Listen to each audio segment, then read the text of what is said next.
I've got skills, they don't know where to use me. I'm like the best dressed dude at the nude beach. Nice to meet you. I am more the quiet type, I tend to be a shyer.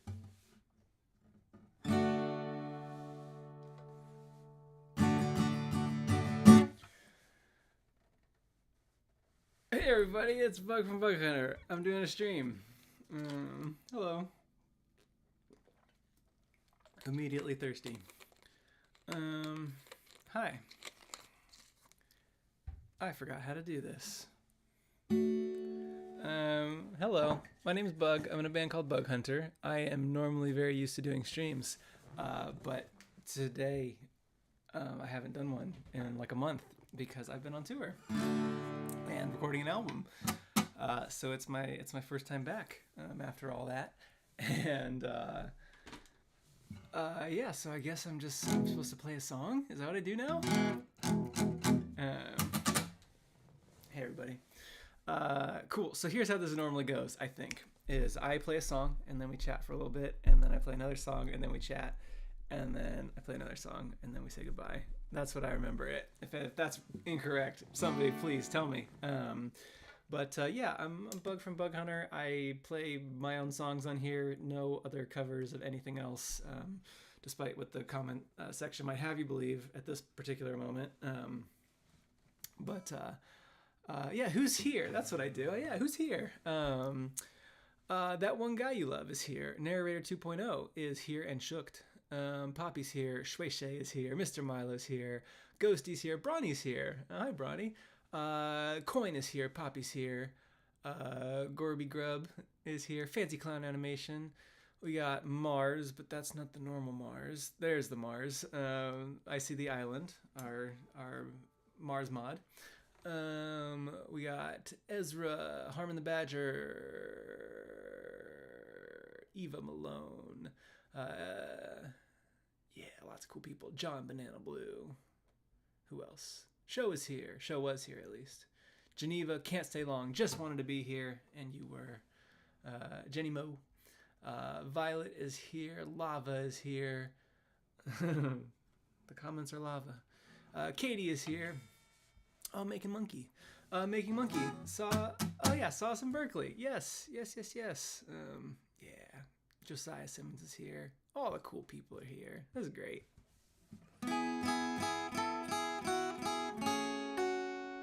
Nord Morbles is here. Mr. Milo is Sunshine.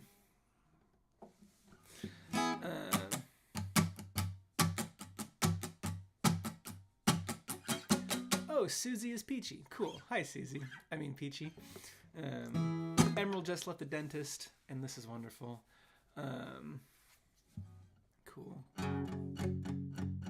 Game Prisms Feeder saw us in Sacramento. I always love coming back from tour because then everybody in the comments is like, I saw you. And I'm, on one hand, I always love that, but on the other hand, I'm like, you should have told me who you were. You have to legally tell me who your YouTube name is, or it's entrapment. Cool, why don't I play a song and then I'll tell you all about tour. How about that? What's a good coming back from tour song?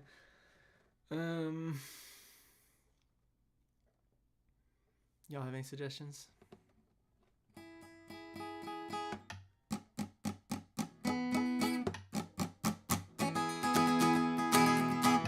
Panic in the Disco, safe word. Braggin'.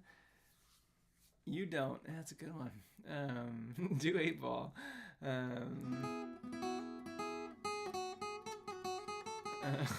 Someone talking about the time that I ate a caramel on stream.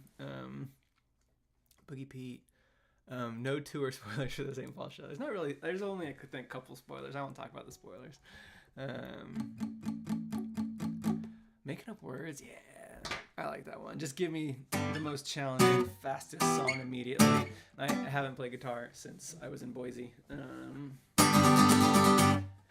Hey, slow down, talk it out. We'll backtrack, relax, and we'll track it down. How I carve out a space for this to hold a job and have a hobby as expensive as it is. My neighbors all complain about the noise I make. I pipe down and I haven't made a beat, though, but I found my voice and this random noise. Sit back now and welcome to the Peep Show. I've been making up words at the top of my lungs, at the tip of my tongue. Ease up and leave me some. Yeah, I've been making up words, cause there aren't any more.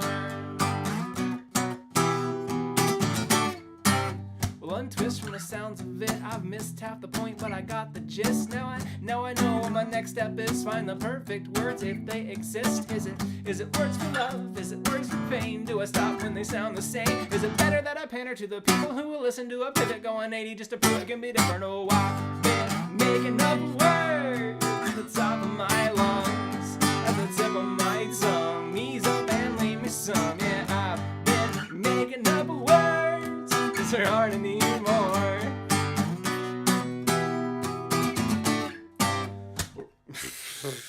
Well, drop my pick, now it's time for this. Refresh, give me time to rest, to recharge my search for a sound that's fresh. I don't mean to be so down or pessimistic like an ivy. I'm a skin I can't resist, serious to itch it with a simple little hobby. All I do is stitch together clever words and sound, record, promote, design, and finally pitch it. Then I'm likely share, cause I can subscribe. But all I wanna do is leave this unrelated stuff behind. But at the same time, I wanna reach 1 million people. I'm feeling like a thumb's out of reach if I don't keep up with the trending times. A brand new state, a new bandwagon with some new pain. Where's my new way? Maybe I am not trending up on Twitter. The only ones I reach will be my mom and baby sister. Maybe I'm not bound for money and fame, but my music wouldn't fit inside a staz or a hashtag. I've been making up words at the top of my lungs, at the tip of my tongue. Ease up and leave me some. Yeah, I've been making up words, cause there aren't any more.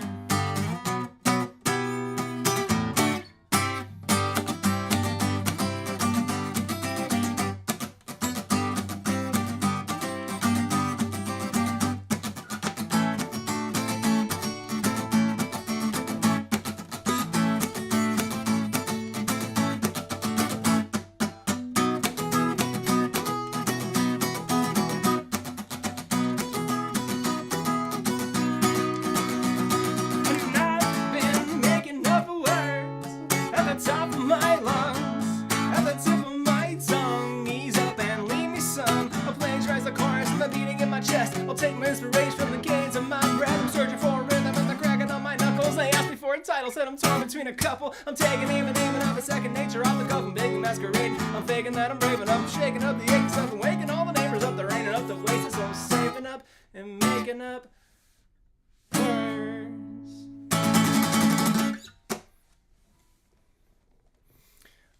There's a part in the middle of that song, and you would have had to be like really paying attention to notice, because I'm a professional, but I did drop my pick in the middle of that song. I don't know, maybe like one or two of you saw that, but very seamlessly kind of just kept going with the song, and that's why I'm a professional musician. So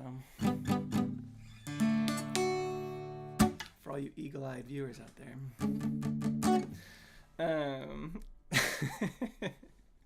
cool.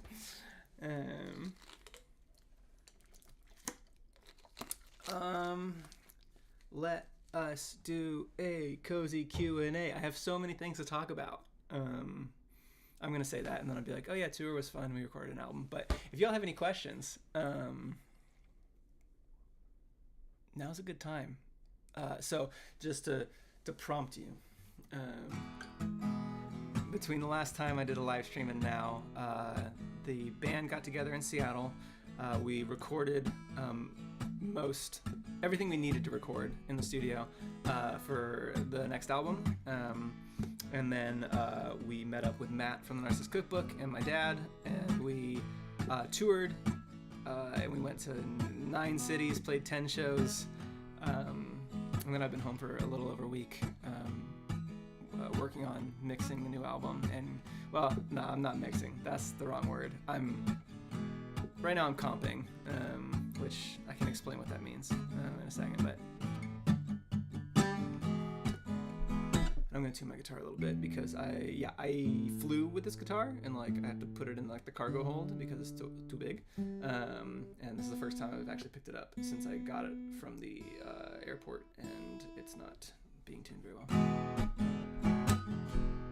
David Toe wants to know what comping. I'll tell you about comping.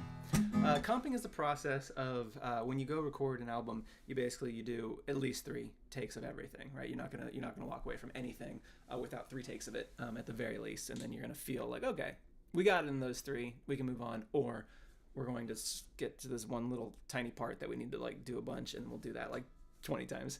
Comping is the act of I can see, say, Kyle's drums for track 1.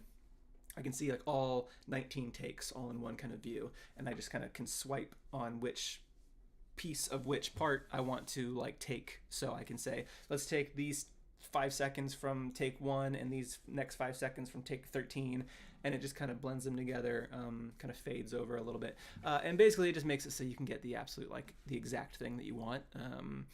We are all capable of playing the song start to finish. That's what we do when we play live, one take. But when you're recording an album, you have the luxury of being able to pick and choose kind of the best. So it's not even like the best, it's just Kyle would sometimes just give me like 5 different fills going into like a chorus, and it's not that one is bad and one is good, it's just options. And so I go through and I listen to all of them, and then I'm like, that's it, and then I just have to kind of commit that. So there's that's what comping is, and it takes a very long time because just think of basically having to listen to a song, but then every instrument multiple times. So I'm not like gonna just listen to all 3 drum takes once each. I gotta listen to them all a bunch, and then so good question, David.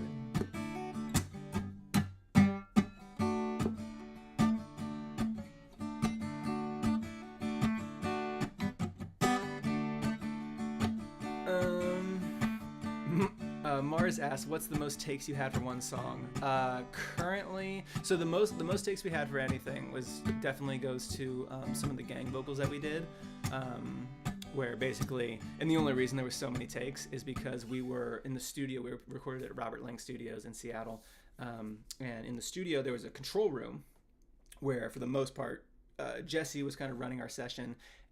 Jesse actually didn't record anything until the very last day and did some piano, because we can do the bass later. He lives in Seattle, it's totally fine. But the main thing we need to get done was the drums, because getting the drum kit to a spot where we can record it with Kyle and everything all set up was the major overhead. That's what all the flights were for. And just getting drums set up with microphones is it's not a 5-minute process. It was the first half of the first day was just getting the drums set up and tuned in. So that was the main thing, get the drums. Anyways, gang vocals, there's a room, control room, and then there was like a live room, where you look through the window and you can see somebody with their headphones on. They're like, yeah, give me more reverb, that kind of thing.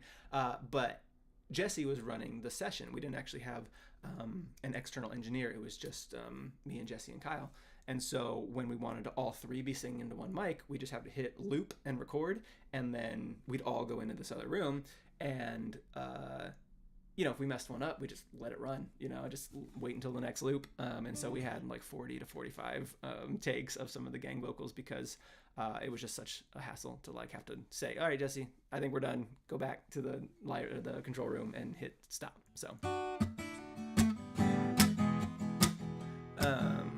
So yeah, a lot of those.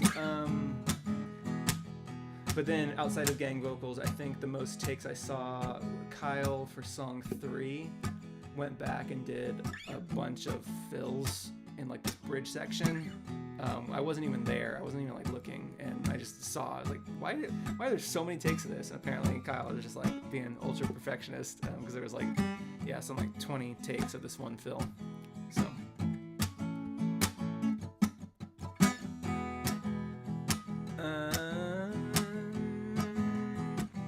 Did you get some good pancakes when you visited Berkeley? I did not. I did not have a pancake until I got to Boise. It was after the last show. We went to this place called Joe Mama's. It was my cousin suggested this place for breakfast, and I actually had been there a year ago when I was in Boise for the same reason. And they have this lemon poppy seed pancake, which is like literally the most delicious like thing on the planet. And so yeah, I didn't get a chance to get a pancake. I had a waffle at a Holiday Inn in Eugene, Oregon, but that's just a pancake with abs. So.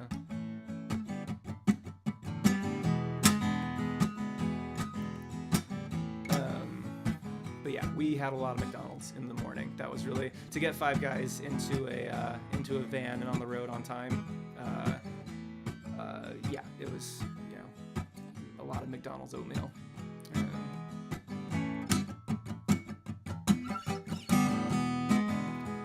Benjamin Jackson says, "Yo, Mama's is amazing," and I'm just gonna assume that you are talking about the restaurant as well. And yeah, it is super good. You should have seen Matt's face when they brought him a side pancake, which, you know, this was an Americanism thing. This pancake was literally, like, genuinely like this large around. I can't even do my fingers large enough. And it was just like the side. It was like he got some eggs and whatever, potatoes. And, oh yeah, you can have either a piece of toast or a pancake. And this pancake comes out, and Matt was like, it's very... John Banana Blue's gotta go. We'll miss you.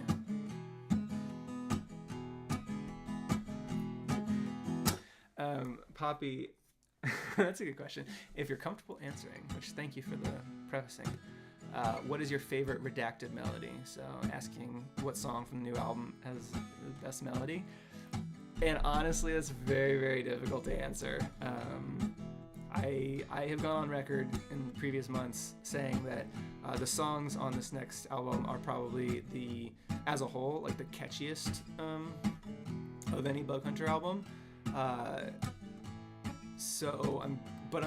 first thing that popped into my head got superseded by the second thing that popped into my head, which was the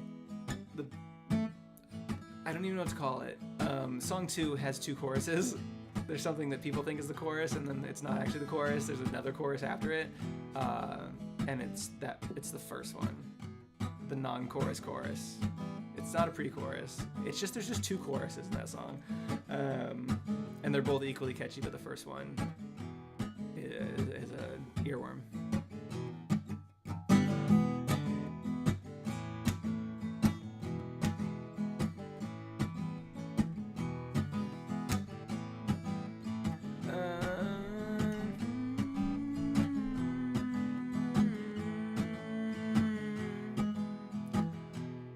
French toast all day. I think I would go. So here's the interesting thing. If I'm gonna make either pancake waffles or French toast, it's gonna be pancakes. French toast I will sometimes get at restaurants because they're always like more enticing sounding. It'll be like super strawberry, like cream cheese glaze French toast, like something super decadent sounding. And it always draws me in, like banana caramel pecan French toast, like yes please. And they don't do that with waffles and pancakes as much. So.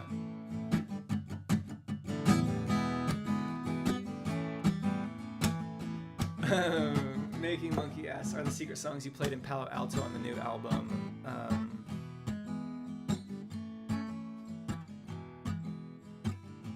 I don't remember what I played. Don't remind me. Don't put secret songs in the. I know one that I played, and it's not. I don't remember the other one, but if I did 2, then that one is. So.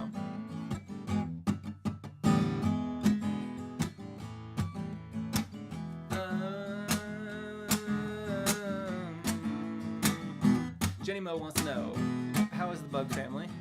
We're all very good. I think Ladybug had a good time while I was away, hanging out with friends and all that. But is very happy to have me home, and I'm very happy to be home too. My dad, which I'm gonna pause the stream. I'm not gonna pause the stream, but I'm gonna stop what I'm doing right now. Just to let my dad know that I'm live streaming, because it's been so long that probably forgot. So we'll see. I just sent a text to my dad, and we'll see if that gets my dad onto the live stream.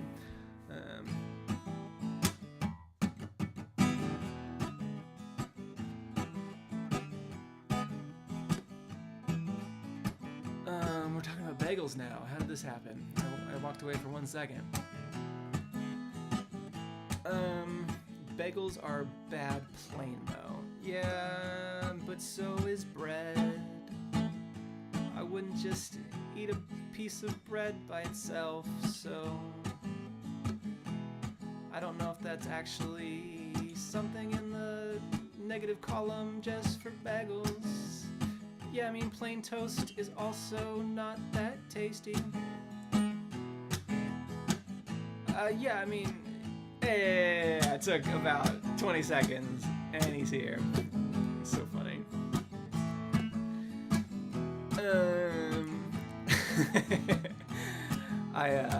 Dad, I stopped the stream basically just to let everybody know that I forgot to tell you that I was streaming, and it's been so long that I figured you also forgot, and so we all waited while I texted you, and we were timing to see how long it would take you to get here.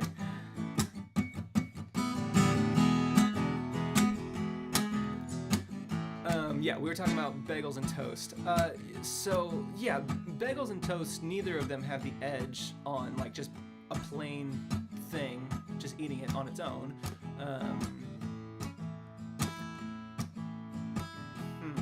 Yeah, because if you start putting things in it, then it's not plain anymore. You can have like raisin bread or raisin bagels, but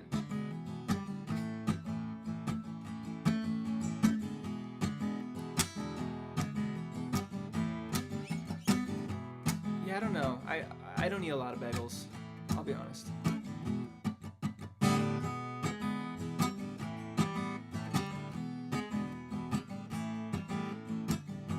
Ooh, pizza bagels. That's a good point.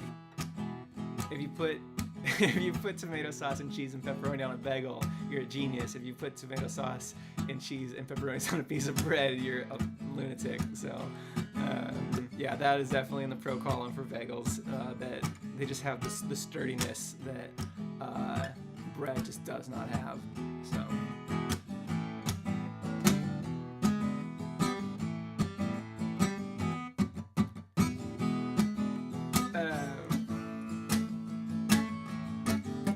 So let me tell you some stories from tour, which, well, I guess while I'm talking about it, I'm going to put up a very outdated tour poster. That didn't work. I hit the wrong button. This is a very out-of-date poster because I couldn't be bothered to update it because I've been really busy doing other things. But basically, yeah, if you're just joining us, you don't know kind of what's going on in the world of Bug Hunter. We have a bunch of shows this year, and we are done with a third of the U.S. states. So the entire left column there, that is all done. So the sold out, not sold out, doesn't matter. They're just done. So, but good news is that we do have tickets for several of the shows in the other two columns. Some of these that are sold out that it doesn't say. St. Paul is sold out. St. Paul was sold out. And then I was told that we could add 20 more tickets, so I emailed the wait list, and they were literally gone in like 2 hours. Denver still has about 30 tickets. Dallas has about 60 tickets. St. Louis has like 30 or so. Columbus is sold out. Pittsburgh has 50 tickets left. New York, we upgraded the venue, and we are sitting at about 100 tickets left, which is great. The first Boston show is sold out. The second Boston show is now bigger than the first Boston show, but it still has more room because it's in a bigger venue. So I think there's about 70 more tickets to the second Boston show. I'm in a place right now that if you're coming to the first Boston show, people who didn't get tickets to that one have had enough time to get tickets to the second one. So if you want to come to both, I feel like you're well within your right now to do that. DC is sold out on our website. I think the venue has a few tickets left. They were like contractually contractually obligated to sell like 25 tickets, and last I heard they had 15, but that was several days ago. So Atlanta is sold out. Nashville has like sub 25 tickets left. So yeah, so I think the only shows with tickets remaining are Denver, Dallas, St. Louis, Pittsburgh, New York, Boston 2, and Nashville. And they all will sell out. So whatever you think of those numbers, yeah, they're all going to sell out. New York might not, but it would be pretty close. It's a Saturday night in Brooklyn. We'll probably get there.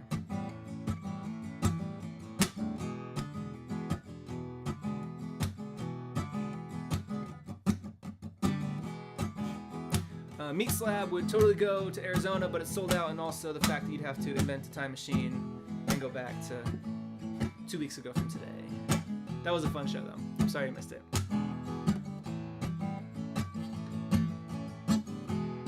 We're talking about Utah. Maxi says, do you think you'll ever be in Utah again? I wasn't able to make it. And Soren says, no one ever comes to Utah.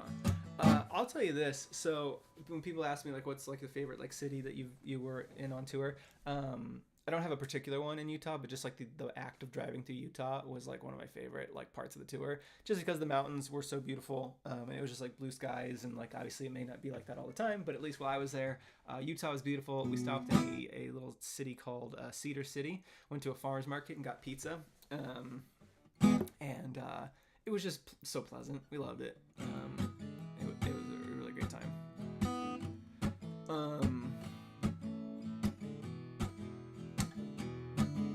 Yeah. Peach says, AZ show was so very fun. Yes, this is the 2-week anniversary of me getting dunked on by a 9-year-old.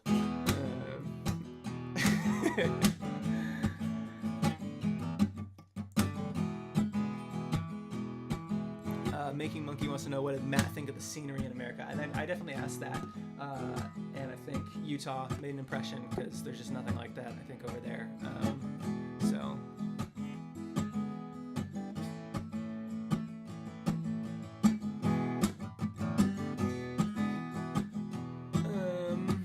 Tyler Young wants to know, potentially going to be a bug tour next year? I hope so, because I do this for a living now. So, if there's not a tour next year, that means that I had to go back to my old job.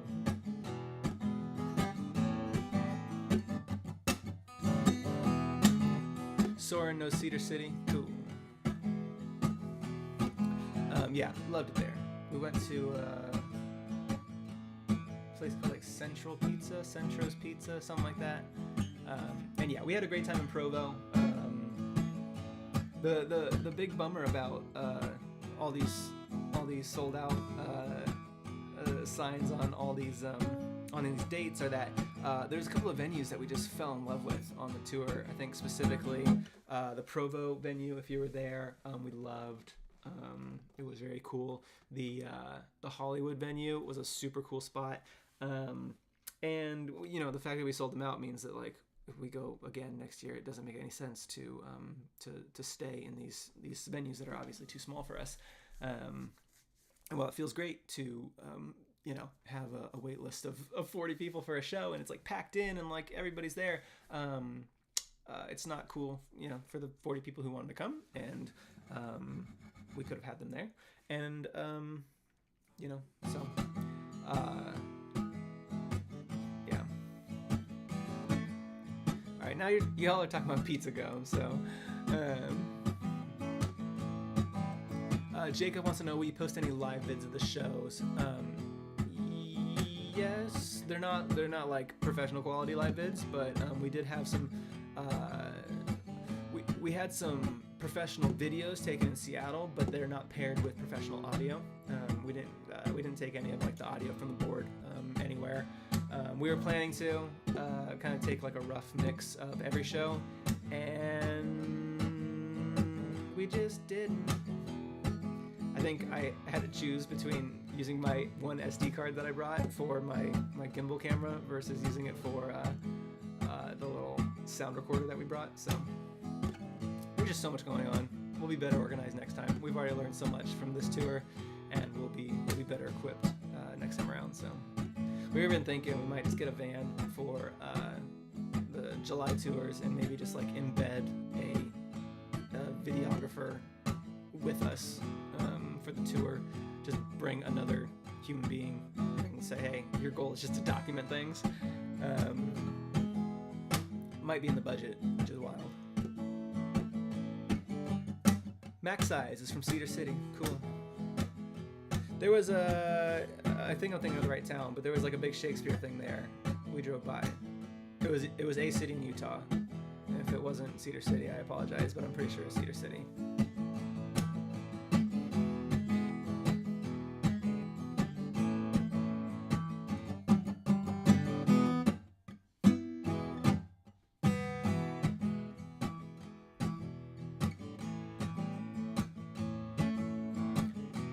Shakespeare Festival Cedars thing. Yeah, there was like a Shakespeare museum or something.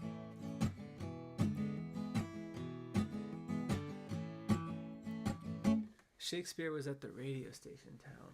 No, I don't think that's true. We went to Flagstaff, and I don't remember Shakespeare being there. I'm pretty sure that was Cedar City.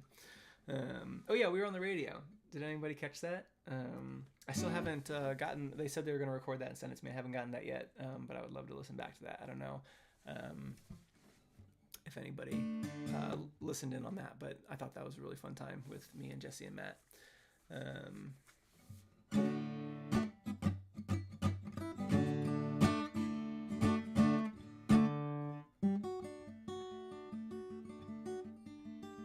Coin wants to know what's the largest venue you played in, not by people but by actual square feet. Definitely had to be the Nectar Lounge in Seattle, both for people and square feet, just to fit all those people. Yeah, we had 350 in Seattle, and the next closest was I think 190 in Portland. Actually, the one in Portland might have been bigger. I don't know, but we only used half the room because the way the stage was set up. So.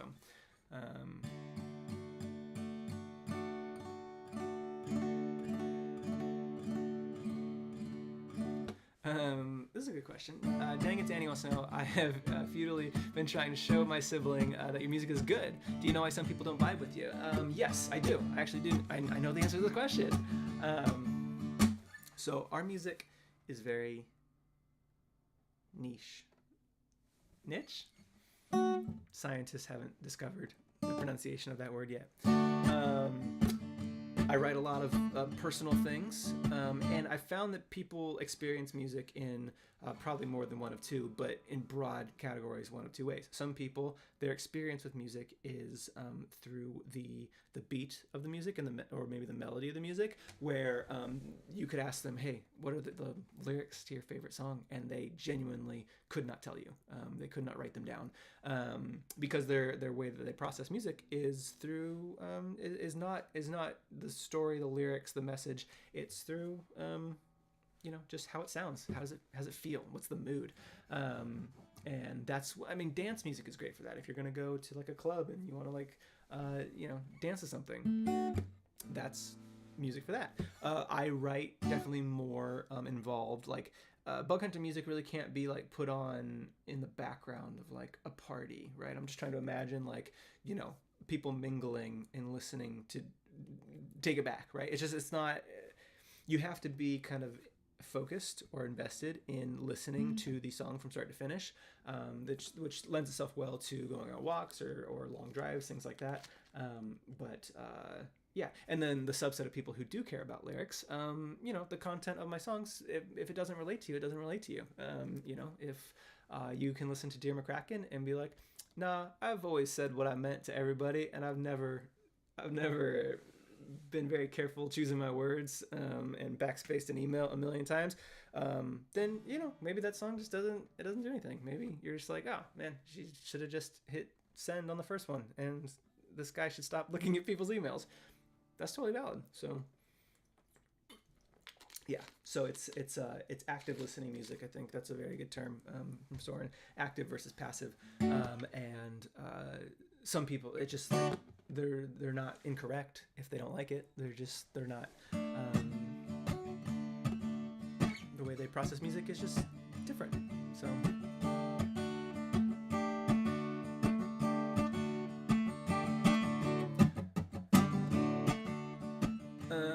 Max I says favorite lyric is easily "Death's a one-way street and I can't find my way back home" from Two Bed, Two Bath and a Ghost. I was actually just watching a video of us playing that in Seattle, and it's crazy how the crowd sings that one line more than everything else around it.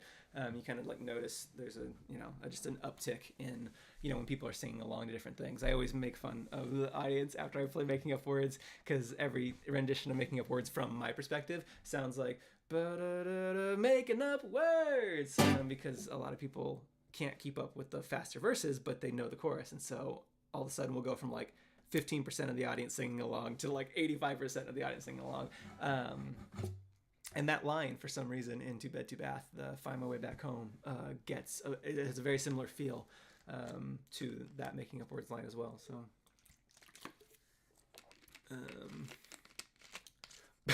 Mara says, I don't relate to your music as I have never once tried my best, which is a very funny joke.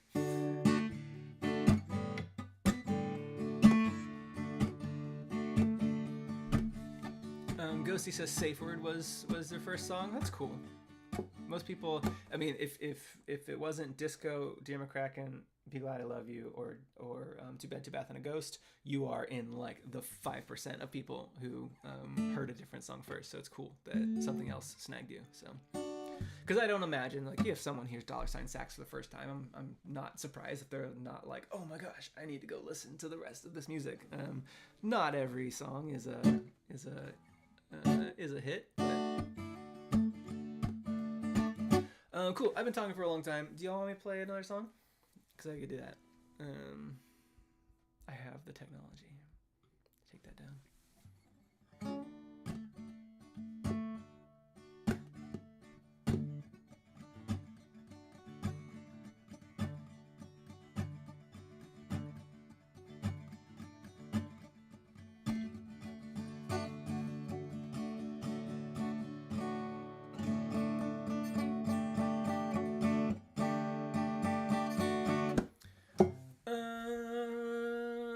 Coin wants me to play Practically Imperfect.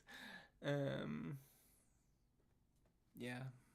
I did a cover of that, if people wanted to see it. I did covers of Practically Imperfect by the Narcissist Cookbook. I did a cover of Birdhouse in Your Soul by Teenage Mutant Ninja Ginges. And what was my other cover that I did? Fall Out Boy. Was it Fall Out Boy? I don't remember anymore. I think it was Fall Out Boy. And I guess I still owe a Taylor Swift cover, but I'll get around to it when I get around to it.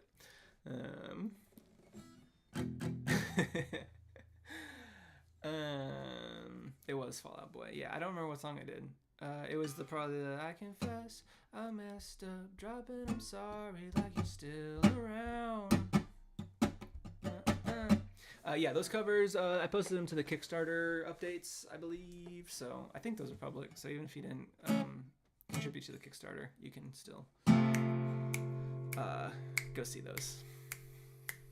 Broken clocks right twice a day. Mine spins in reverse and may have double odds and better luck. Now it's twice as good as worthless junk. My heart's as healthy as a horse, but my hard hat's looking hardly worn. That other steel-toed boot'll drop, but I don't know when or how to stop. I wish I had a secret code. Signal me to take it slow. I need a sign like calculus, cause my limit does in fact exist. So slow down.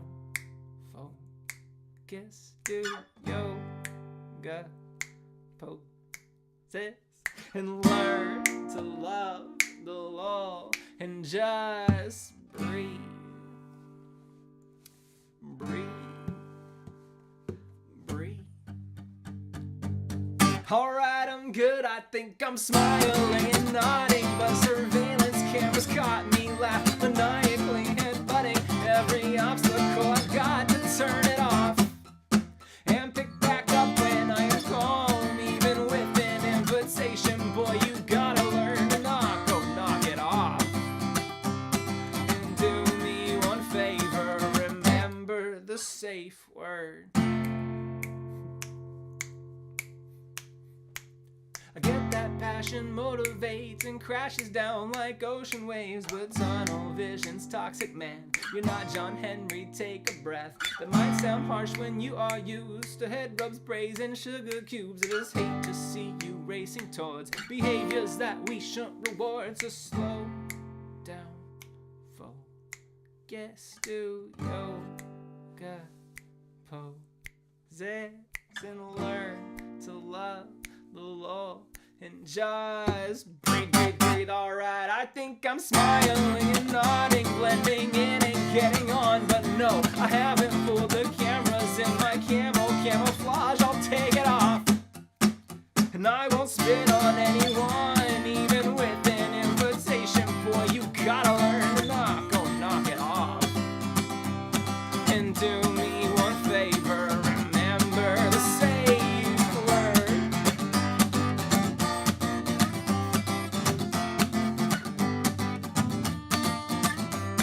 And I have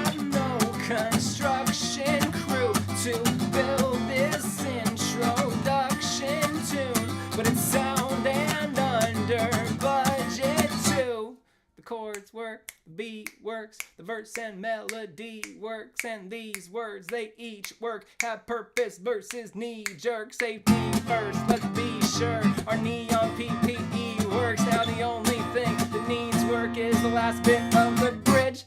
I think I'm smiling and nodding, my old manner nodding off. It's just my neck is getting tired, so much nonsense to hold up, just take a pause.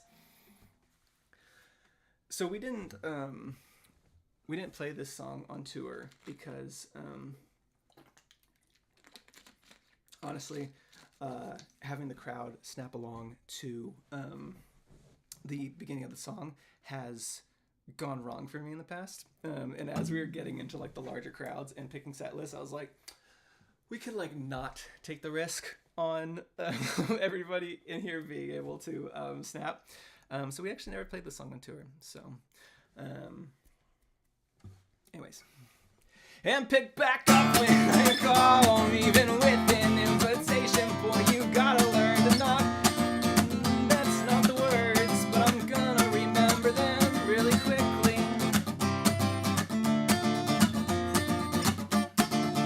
And pick back up when I'm called, even with an invitation. Boy, now pick back up when I'm called. Change the locks behind. Oh yeah. Pick back up when I'm called. They change the locks behind you. You can find another key and help us smile. And a nod's the only signal they've seen. You're no machine, but there's no shame in blowing off a little steam. So hear me knock, hear me hammer, hear me yell. Don't knock it till you try to knock or try the bell. Oh, let me in.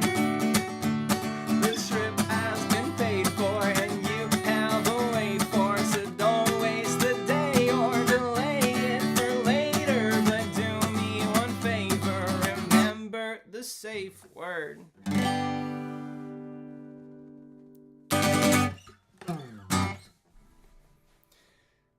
For eagle-eyed viewers, in the middle of that song, I dropped my pick.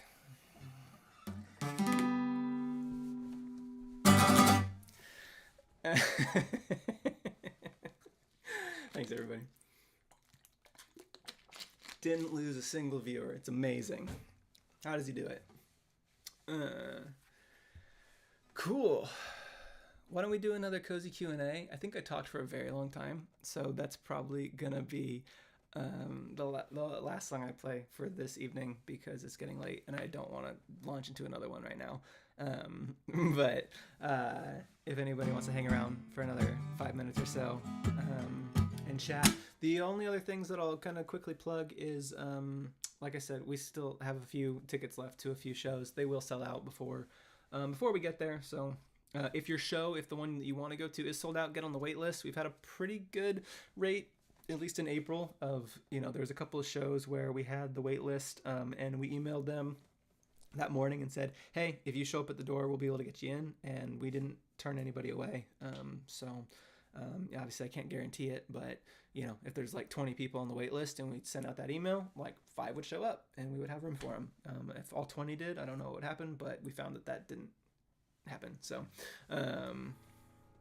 anyways, Ghosty, speaking of vinyls, very good point. I have put in the order for the Rough Draft vinyls that are coming later this year, and so you can secure one of those in the first ever print of Rough Draft vinyls. So yeah, I over ordered what was pre-ordered, but so now our supply is finite. So if you want a Rough Draft vinyl, you can get that. You can also pre-order the CD and the vinyl for the 4th album that we just recorded.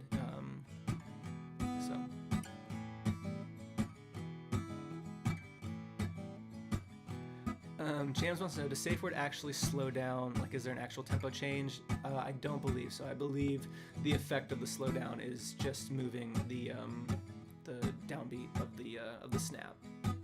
Pretty sure. I can go back and look, but it would have been a pain in the butt to have to actually tempo shift for both those sections. I'm pretty sure that we don't actually tempo shift. So, yeah. Show says, man, if there's only a way I could hang out with more Book Hunter fans online. I wish there was too, but The technology doesn't exist. Oh wait, we have a Discord. Yeah, if you want to join our Discord, all the people in here, they are in there too. And we have good old chats all the time. Mars already has the link. Max Eyes wants to know, is Dear McCracken real? Yes. Dear McCracken, the song, is a real song.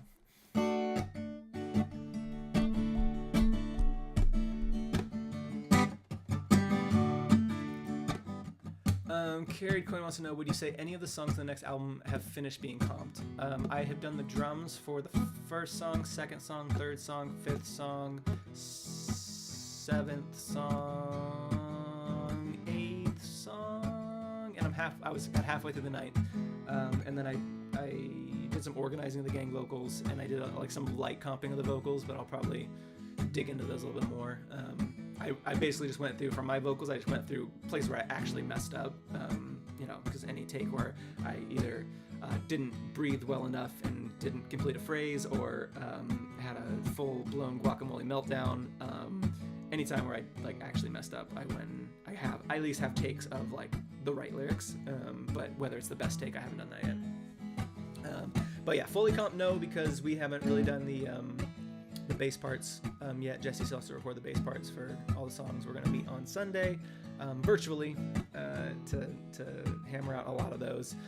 Fortunately, I think he knows, I mean, he's done demo bass parts for all of them, so it's just kind of a matter of committing to what we want. So Mr. City Waffles, have you found the song line worthy of the album name? Yes, the album has a name, and it is a line from one of the songs.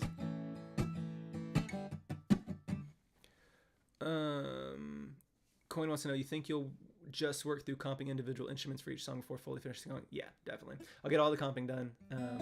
We actually over-recorded for this album, so we have a handful, I'm not going to say how many, more songs than are actually going to be in the album. Got those recorded because, like I said, the overhead for getting drums recorded is just so monumental, and yeah, we won't be doing that again this year. Next year, probably not. So we overdid it and did more songs than are going to be on this album because we have a few more things in the pipeline. So I'll do all the comping, and then I'll start doing mixing, kind of on a per song thing, and I'll, you know, it's good to kind of step away from a mix for a couple days, and so like I might mix the first song and the second song on a single day, and then, you know, kind of move on, and then a couple days later maybe come back and keep listening to it. So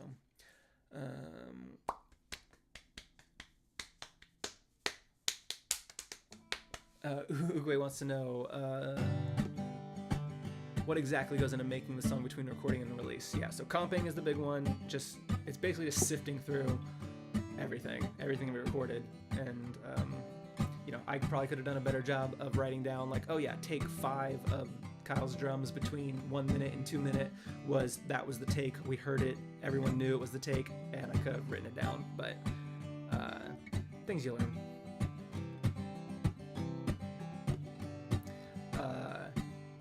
So yeah, all of that, and then mixing takes a long time. You send out kind of rough mixes to the band and trusted sources, let them hear it, make sure that, yeah, that sounds good, or the vocals are way too loud, you know, or this guitar part sounds bad. Yeah, so there's quite a bit to do. I would be very happy if I got done with everything before we went on tour, in like the sense that like I don't know if the album could come out before we hit the road in July again, but if I can get it like, oh yeah, let's submit it before we hit the road in July, and then it takes, you know, a month or so to actually get released and align all the dates around. You know, you can't just drop an album at, you know, oh yeah, hey, album's out. You gotta hype it up. You gotta like plan, you know, listen parties, and, you know, let people know about it and get the hype going. So yeah, lots to do. Coin wants to know, do you have a concept for the album art? And if so, how well hidden is the catterbug, if there is one? There will always be a catterbug. That's not a question. And yeah, it's not hidden. I do have a concept art that I have made. I don't think that I'm gonna use. I'm not gonna do the album art for it. I have a pretty like good concept, like, because I did the album art for the rough draft. You know, that was me. So it's not out of the question that I could do it, depending on the concept. But yeah, I'll probably hand off the reins to take my concept and elevate it to something better. But yeah, I don't like to hide the Catterbug on the main album one. So the one I have is not as centrally located as the previous 3 albums, but it's a lot closer than something like, I don't know, Two Bed, Two Bath, the single cover, the house is in the back, is like, you can miss it. You won't miss this one.